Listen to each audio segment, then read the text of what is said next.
अस्सलाम वालेकुम 10th class. बेटा आज आप लोगों का लेक्चर है अली बख्श। ठीक है, अली बख्श जो है ये अल्लामा मोहम्मद इकबाल के एक घरेलू और दरीना मुलाजिम का नाम है। मैं आप लोगों को बताती चलूँ कि अली बख्श कहते हैं कि मैंने अपनी ज़िंदगी के 40 साल जो हैं वो अल्लामा मोहम्मद इकबाल के साथ गुजारे हैं, इसलिए कहते हैं कि उनके घर का सारा निज़ाम मेरे ही हाथ में था। अल्लामा मोहम्मद इकबाल के बारे में बताते हुए कहते हैं कि अल्लामा मोहम्मद इकबाल जो हैं बहुत ही नमाजी परहेज़गार इंसान थे और वो अपने बच्चों से बहुत मोहब्बत करते थे। इसके अलावा वो तहज्जुद के बहुत पाबंद थे। तहज्जुद की नमाज़ जो है बहुत ही बाकायदगी के साथ पढ़ते थे। अल्लामा मोहम्मद इकबाल को कहती हैं कि सिगरेट और पान बिल्कुल पसंद नहीं था। हाँ, अलबत्ता वो हुक्का जो है कभी कभी शौक़ से पीते थे।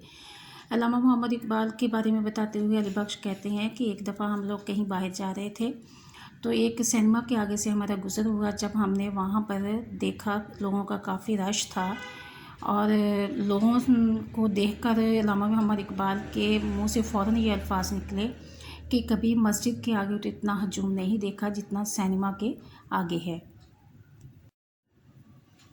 जी स्टूडेंट्स, तो मैं आपको ये भी बताती चलूँ कि अली बख्श ने ये भी बताया कि अल्लामा मोहम्मद इकबाल को एक शेर बहुत पसंद था जो अक्सर गुनगुनाया करते थे। कभी यह हकीकत मुंतज़र, जो उनकी गज़ल का मतला है, बहुत ही खूबसूरत शेर है। कभी ए हकीकत मुंतज़र नज़र आ तो लिबास मजाज में, कि हज़ारों सजदे तड़प रहे हैं मेरी जबीने नियाज में। ठीक है, ये उनका पसंदीदा शेर था और कहते हैं कि जब उनका आखिरी वक्त था, उस रात उनकी तबीयत बहुत ज़्यादा ख़राब थी, तो उन्होंने मुझे आवाज़ दी। मैं उनके पास चला गया और उनका सर उठाकर मैंने अपनी गोद में रख लिया और उनकी आंखों से एक नीली नीली रोशनी निकली और उनके आखिरी अल्फाज जो थे वो ये थे, अल्लाह अल्लाह, और उन्होंने अल्लाह ताला के सुपुर्द कर दिया और इस दुनिया से रुखसत हो गए। अल्लाह पाक उन्हें जन्नतुल फिरदौस में जगह अता फरमाए, आमीन।